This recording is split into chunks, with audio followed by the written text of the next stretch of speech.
ஒரு இளம் பெண் அப்படியே உயிர் இல்லாத நிலையில இறந்து போய் சுவர் ஓரமா சாஞ்சி இருக்கிறா. கால் நீட்டின நிலையில இருக்கு.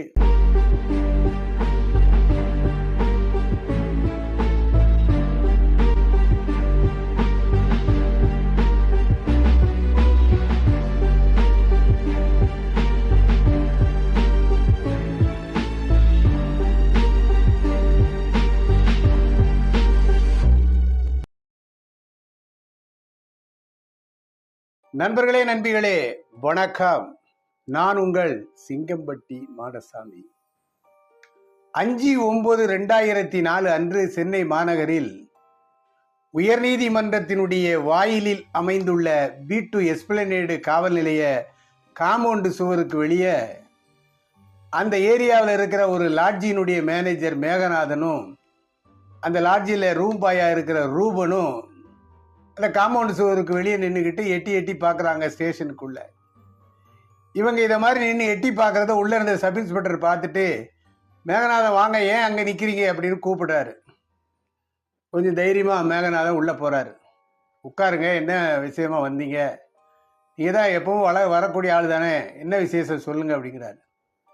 சார் அப்படின்னு லைஸாக இழுக்கிறார். சார், நேற்று ஒரு 8 மணிக்கு ஒரு பையனும் பொண்ணு லாட்ஜிக்கு வந்தாங்க சார். அவங்க வந்து காளிகாம்பாள் கோயிலுக்கு வந்தோம்னு சொன்னாங்க. காலையில் ஒரு 7 மணிக்கு இந்த ரூம்பாய் ரூபன்ட்ட அங்கே தங்கியிருந்த பையன் கூப்பிட்டு பால் வாங்கிட்டு வர சொல்லியிருக்கா சார். இவனும் ஒரு கண்ணாடி கிளாஸில் கொண்டு போய் பால் வாங்கி கொடுக்கவும், தம்பி டேபிளில் வச்சுட்டு போங்க அப்படின்னு அந்த பையன் சொல்லியிருக்கிறான். இவன் டேபிளில் வச்சுட்டு வந்துட்டா சார். 1 ஹவர் கழித்து அந்த கிளாஸை வாங்கலான்ட்டு போனப்போ அந்த ரூம் திறந்து கிடந்திருக்கு. இவன் வெளியிலேருந்து பார்க்குறான், அந்த பால் மட்டும் அந்த டேபிள் அப்படியே இருக்குது. பாலில் ஏதாவது பிரச்சனையா, நல்லா இல்லையா அப்படின்னு கேட்கலான்ட்டு உள்ளே போகிறான். அந்த பையனை காணலை. கதவு வேற திறந்து கிடக்கிறதுனால சந்தேகப்பட்டு திறந்து கிடந்த பாத்ரூமில் எட்டி பார்த்துருக்குறான். அங்கே அந்த ரூமில் தங்கியிருந்த அந்த பெண் இறந்து கிடந்திருக்கா. உடனே அவன் ஓடி வந்து என்கிட்ட சொல்லவும் நானும் அவனும் போய் பார்த்தோம். அந்த பெண் வந்து இறந்த நிலையில் சுவரில் சாஞ்சபடி காலெலாம் நீட்டினபடி இருக்கு சார். இந்த பையனை காணலை அப்படின்னு மேனேஜர் மேகநாதன் சொல்கிறார். B2 எஸ்பிளனேடு காவல் நிலைய இன்ஸ்பெக்டர் ஆனந்தகுமார் அதிகாலையில் வேற ஒரு கேஸ் சம்பந்தமாக வெள்ளூருக்கு புறப்பட்டு போயிட்டார். இன்சார்ஜ் இன்ஸ்பெக்டர் முத்தியால்பேட்டை இன்ஸ்பெக்டர் கோவிந்தசாமிக்கு தகவல் சொல்லிட்டு சப் இன்ஸ்பெக்டரு அந்த மேனேஜரையும் ரூம் பாயையும் ஒரு காவலரையும் கூட்டிட்டு இந்த லாட்ஜிக்கு போகிறாரு. இவர் லாட்ஜிக்கு போகிறதுக்கு முன்னாடியே கோவிந்தசாமி இன்ஸ்பெக்டர் அங்கே வந்துடுறார். கோவிந்தசாமி இன்ஸ்பெக்டர் இந்த லாட்ஜை பார்க்குறாரு. ரூமை பாத்ரூமில் ஒரு 28 வயது மதிக்கத்தக்க ஒரு இளம் பெண் அப்படியே உயிர் இல்லாத நிலையில் இறந்து போய் சுவர் ஓரமாக சாஞ்சி இருக்கிறா. கால் நீட்டின நிலையில் இருக்குது. ப்ளூ கலர் புடவை, ப்ளூ கலர் ஜாக்கெட்டு, கம்மல் இருக்குது. வாயில் ஏதோ துணி இருக்கிற மாதிரி இருக்கவும் உத்து பார்த்தப்போ அது வந்து பெண்கள் அணியக்கூடிய பிரா. அந்த துணி வாய்க்குள்ளே வச்சு அமுக்கி வச்சிருக்க மாதிரி தெரிஞ்சுது. மற்றபடி உடம்புல எந்தவித காயமும் இல்லை. போலீஸ் போட்டோகிராஃபர் வந்து பல கோணங்களில் வழக்கு நிமித்தம் போட்டோ எடுத்துக்கிட்டார். ஃபிங்கர் பிரிண்ட் எக்ஸ்பர்ட் வந்து அவருடைய வேலையை பார்க்குறாரு. இன்ஸ்பெக்டர் அந்த லாட்ஜில் இருக்க இன்கமிங் ரிஜிஸ்டரை கொண்டு வர சொல்லி அவன் என்ன அட்ரஸ் என்ன பேரில் உள்ள என்ட்ரி ஆயிருக்கான்னு பார்த்தா ஆனந்த் அப்படின்னு சொல்லி திருச்சியில் ஒரு அட்ரஸை அதில் எழுதியிருக்கிறான். இந்த ரூமில் வந்து இவங்க 2 பேரும் தங்கினதுக்கு சம்மந்தமாக எந்தவித பொருளும் அந்த ரூமில் இல்லை. ஒன்லி அந்த பால், இந்த கிளாஸ் மட்டும்தான் இருக்கு. இந்த பெண்ணினுடைய இறப்பின் சரியான காரணத்தை அறிய சென்னை அரசு பொது மருத்துவமனைக்கு பிரேத பரிசோதனைக்கு இன்ஸ்பெக்டர் அனுப்பிச்சு வச்சார். இதுக்குள்ள மத்தியானம் 2 மணி ஆயிடுச்சு. வேலூர் போன இன்ஸ்பெக்டர் இந்த தகவல் தெரிஞ்சு நம்முடைய சரகத்தில் ஒரு வழக்கா அப்படின்னு சொல்லிட்டு அவர் சீக்கிரமாக அந்த வேலையை முடிச்சுட்டு அவர் 2 மணிக்கு ரிட்டர்ன் வந்துட்டார். வந்து அந்த வழக்குடைய விசாரணையை அவர் எடுத்துக்கிட்டார். இமீடியட்டாக அந்த லாட்ஜ் ரிஜிஸ்டரில் இருந்த அந்த அட்ரஸில் போய் பார்த்து அதில் யார் இருக்கான்னு கூட்டு வர சொல்லி செக்யூர் பண்ண சொல்லி ஒரு எஸ்ஐயும் 2 போலீஸையும் திறமையான ஆளுகளை அனுப்பிச்சி வச்சுட்டார். போஸ்ட்மார்ட்டம் பண்ணுற டாக்டரை போய் கன்சல்ட் பண்ணுறார். என்ன போஸ்ட்மார்ட்டத்தில் தெரியுது டாக்டர் அப்படின்னு கேட்கவும், சார் இந்த வாய்க்குள்ள துணியை வச்சு நல்லா அமுக்கி கத்தாமல் பண்ணி மூச்சையும் விட முடியாமல் திணறடிச்சு கொண்டு இருக்காங்க சார், மர்டர் சார் அப்படின்னு டாக்டர் சொல்கிறார். அன்னைக்கு சாயங்காலம் சென்னை மாலை பதிப்பு பேப்பர்லாம் ஒரே பரபரப்பு செய்தி. பாரிமுனையில் இளம்பெண் கொலை, காதலன் ஓட்டம். பரபரப்பு செய்திக்கு பஞ்சமே இல்லை. ஆனந்தகுமார் என்ன செய்கிறாரு, அந்த பொண்ணுடைய ஃபோட்டோ முகம் தெரிகிற மாதிரி இந்த ஃபோட்டோவை பத்திரிகைகளுக்கு அவரே கொடுத்து மறுநாள் காலையில் இந்த சம்பவத்தை பற்றி விரிவாக எழுதி, இந்த பெண்ணு என்னென்ன ட்ரெஸ் அணிஞ்சிருக்கு, இந்த நகை போட்டிருக்கு, இந்த வயசு இருக்கும், இந்த விவரத்தை யாராவது பார்த்தா தேடி வர்ற மாதிரி இந்த விவரத்தோட காலை பத்திரிகைகள் ஒரு காவல்துறைக்கு இந்த புலன் விசாரணைக்கு உதவுற மாதிரி தகவலை போட செய்தார். இதுக்கு இடையில 8 மணிக்கு திருச்சியிலேருந்து எஸ்ஐ 2 பேரை கூப்பிட்டு வர்றாரு. அவங்க 2 பேரையும் விசாரிச்சா அவங்க பாரத் ஹெவி எலக்ட்ரிக்கல்ஸ் லிமிடெட்ல 2 பேருமே வேலை செய்கிறாங்க, அண்ணன் தம்பி. அட்ரஸ் அவங்களுடைய அட்ரஸ் அதில் மாற்றமே இல்லை. ஆனால் அவங்களுக்கும் இந்த கேஸுக்கு எந்த விதத்திலும் சம்மந்தம் இல்லாத மாதிரி தெரியுது. யாராவது அவங்களுக்கு விரோதிகள் இருந்தால் இது மாதிரி செஞ்சுருக்காங்க, அந்த கோணத்திலே ஆனந்தகுமாரை விசாரித்து பார்த்தாரு. எதுவுமே இல்லை. அவங்கள தேவைப்பட்டா கூப்பிடுறோன்னு சொல்லி அனுப்பிச்சிட்டாங்க. ஆனந்தகுமார் இந்த பெண் படம் அடங்கிய துண்டு பிரசுரம் கிட்டத்தட்ட 5000 பிரசுரம் அடிச்சுக்கிட்டு அந்த துண்டு சீட்டுகளுடன் காவலர்களுடன் திருச்சி போகிறார். திருச்சி மாநகரம் மட்டுமல்ல, அதை புறநகர் மாவட்டத்தில் உள்ள அத்துணை காவல் நிலையத்தை இன்ஸ்பெக்டரையும் அங்கே உட்காந்துக்கிட்டு ஒவ்வொருத்தரையும் இண்டிவிஜுவலாக கான்டாக்ட் பண்ணி ஏதாவது உமன் மிஸ்ஸிங் கேஸ் ரிஜிஸ்டர் ஆகிருக்கான்னு கேட்குறாரு. அது மாதிரி எதுவும் இல்லைன்னு சொல்கிறாங்க. பஸ் ஸ்டாண்டில் போய் எல்லா ஆட்டோ ஸ்டாண்டில் ஆட்டோ டிரைவர்கிட்டையும் அந்த நோட்டீஸை கொடுக்குறாரு. அங்கே இருக்கிற லாரி ஷெட்லாம் போய் கொடுக்குறாரு. மார்க்கெட்டில் உள்ள மக்கள் கடைக்காரர்களுக்கெல்லாம் கொடுக்குறாரு. திருச்சியிலிருந்து வெளியில் போகிற எல்லா பஸ்ஸுலையும் டிரைவர் கண்டக்டர் விவரத்தை சொல்லி அவங்க மூலமாகவே அந்த சீட்டை அதில் ஒட்டி விடுறாரு. திரும்பி வந்த ஆனந்தகுமார் என்ன பண்ணுறாரு,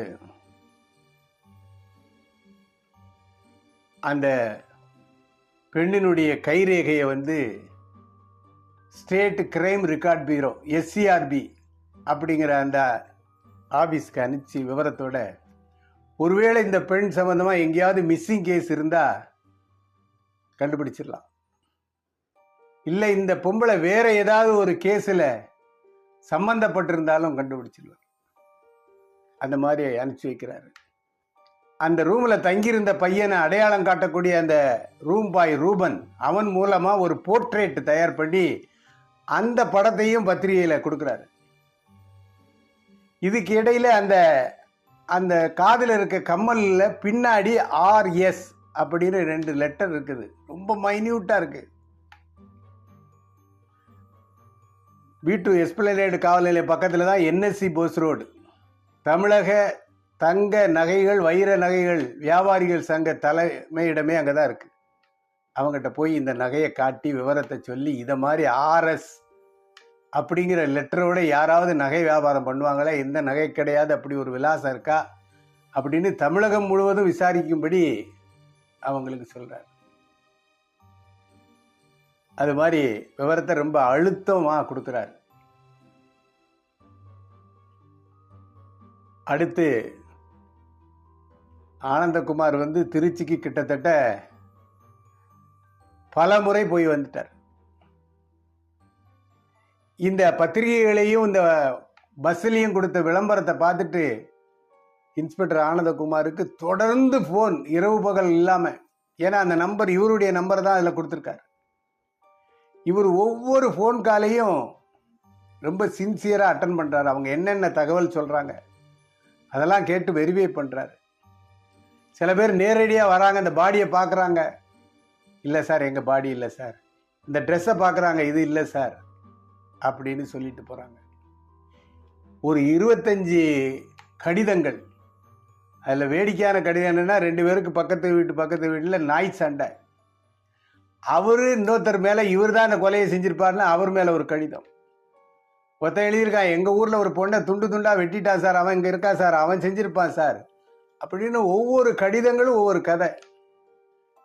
ஏதாவது ஒரு குழு கிடைச்சிடாதான்னு ஆனந்தகுமார் வந்து ரொம்ப சின்சியராக அந்த இதை வந்து தப்பாக நினைக்காம, அது போலியாக இருக்கும்னு கூட நினைக்காம ஒவ்வொன்றையும் சின்சியராக அட்டன் பண்ணுறாரு.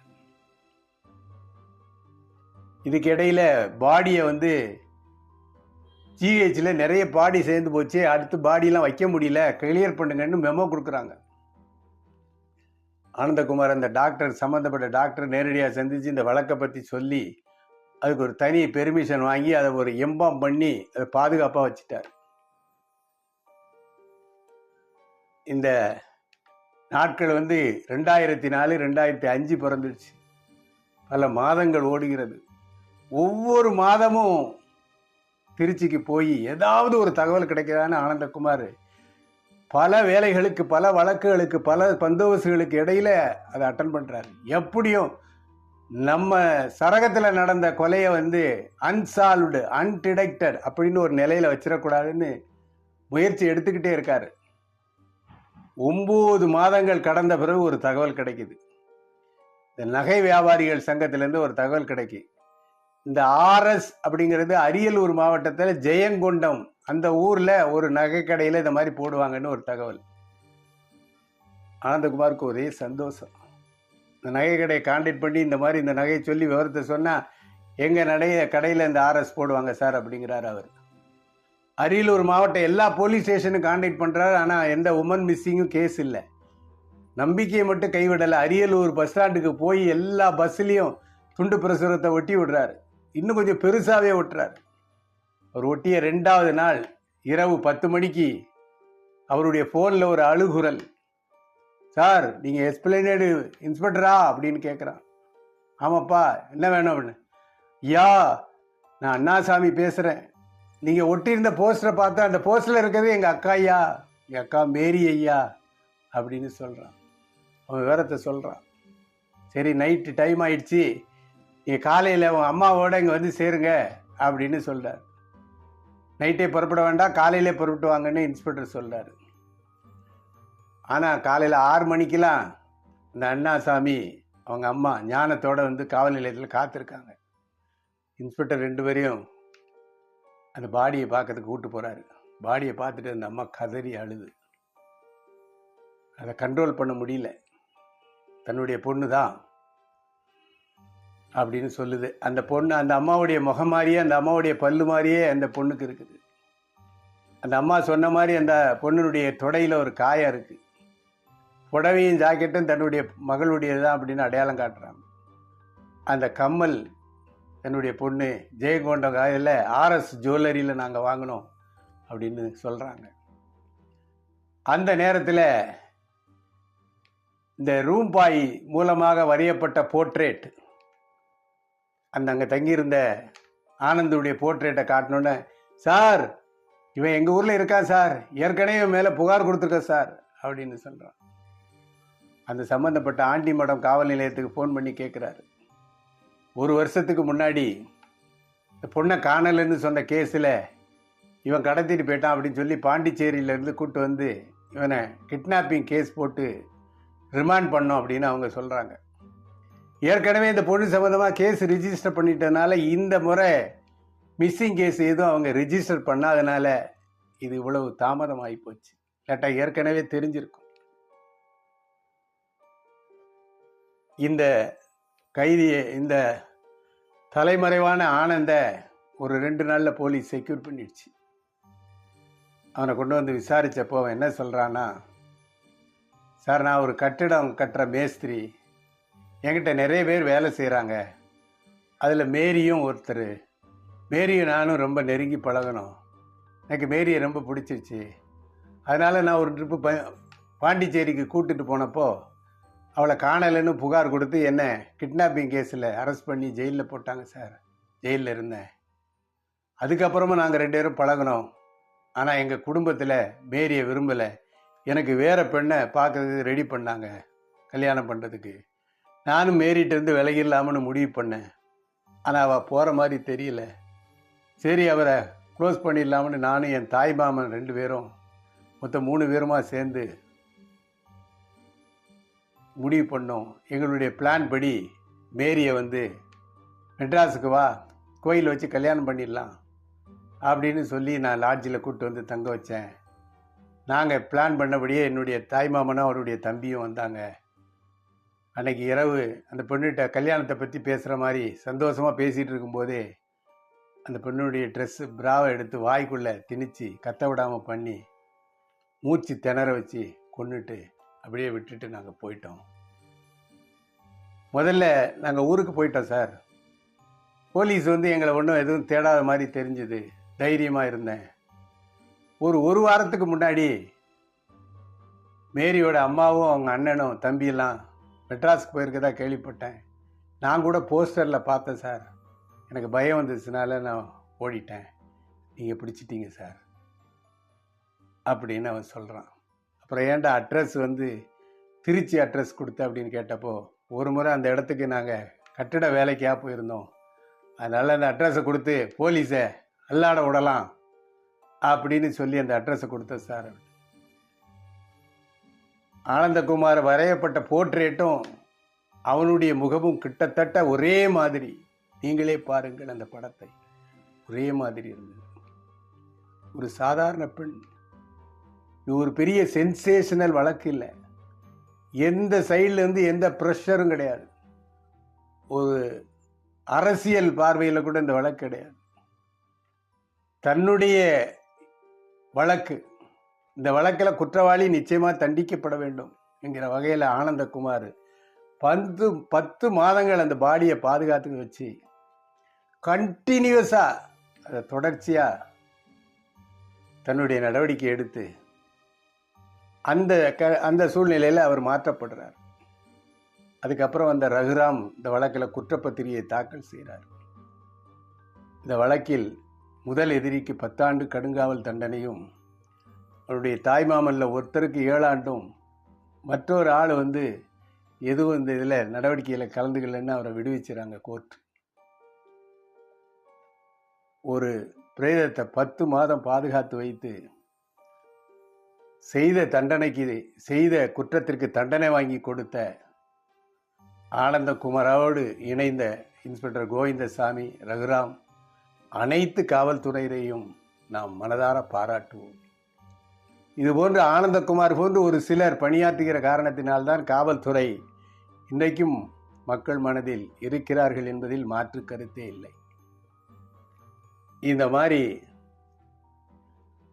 10 மாதம் கழித்து அந்த பாடியை அந்த அம்மாட்ட கொடுத்தப்போ, தன்னுடைய பொண்ணை தன்னுடைய குல வழக்கப்படி அடக்கம் செய்கிற ஒரு வாய்ப்பாது தனக்கு கிடைச்சதுன்னு மன நிம்மதியோடு அந்த பாடியை வாங்கிட்டு போய் அடக்கம் பண்ணாங்க. தண்டனை கிடைச்சதில் போலீஸை பார்த்து பேச முடியாமல் கண்ணீர் வடித்தாங்க. இது போன்ற புலன் விசாரணை வழக்குகள் உங்களுக்கு நிறைய கேட்க வேண்டுமானால் என்னுடைய சிங்கம்பட்டி மாடசாமி யூடியூப் சேனலை தொடருங்கள். பலருக்கும், நண்பர்களுக்கும், உறவினர்களுக்கும் பகிர்ந்து கொள்ளுங்கள். மீண்டும் உங்களை சந்திக்க வர விடைபெறும் சிங்கம்பட்டி மாடசாமி.